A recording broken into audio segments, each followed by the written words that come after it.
Mafunzo ya uaskari yanahitaji nidhamu na uvumilivu wa hali ya juu sana. Nimesikia katika taarifa ya mkuu wa chuo kuwa baadhi yenu walifukuzwa kwa sababu mbalimbali ikiwemo ya utovu wa nidhamu.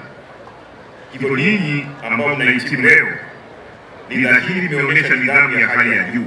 Narudi kwenu askari wahitimu, napenda niwashirikishe changamoto kadhaa mtakazokutana nazo kwenye jamii hivi sasa, ikiwemo matishio kadhaa ya ugaidi, haramia, dawa za kulevya, usafirishaji haramu wa binadamu pamoja na uhamiaji haramu.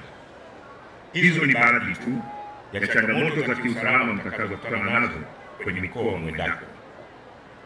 Mnahitaji ushirikiano wa dhati na wa karibu kutoka kwa wananchi ili muweze kuzuia na kupambana na makosa hayo. Nitoe wito tena kwa wananchi waliofika katika hafla hii kuendelea kutoa ushirikiano kwa jeshi la polisi kwa kuendelea kutoa taarifa za uhalifu ili tuendelee kuwa salama.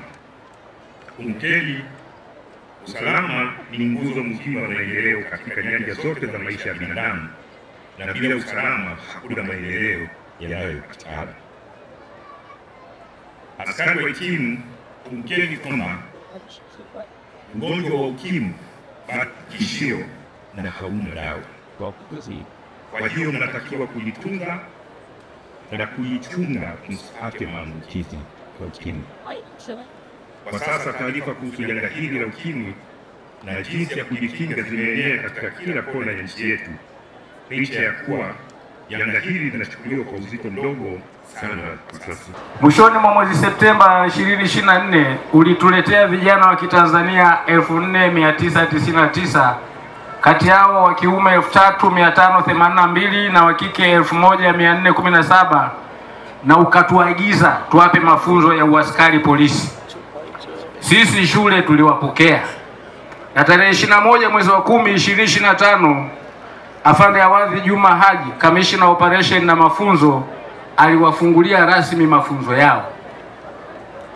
Kufikia leo hii tumebakiwa na wanafunzi 4826, wanaume 3436 na wanawake 1390.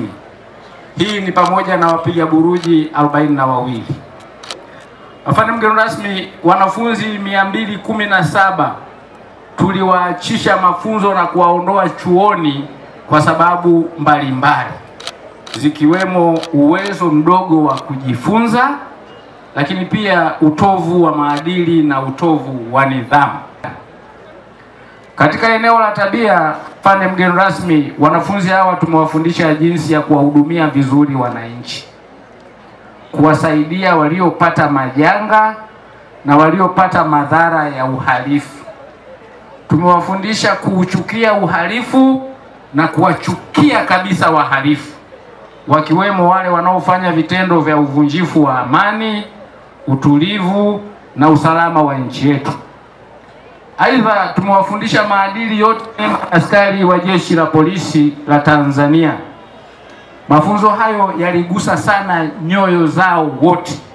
Nidhamu ya hawa waliopo mbele yako ndiyo ambayo imeweza kuwafikisha hapa, kwa sababu bila nidhamu, lakini pia na utii wa maelekezo mbalimbali ambayo yamekuwa yakitolewa na wakufunzi, ninaamini kwamba leo hii hawa 4782 tusingekuwa nao hapa.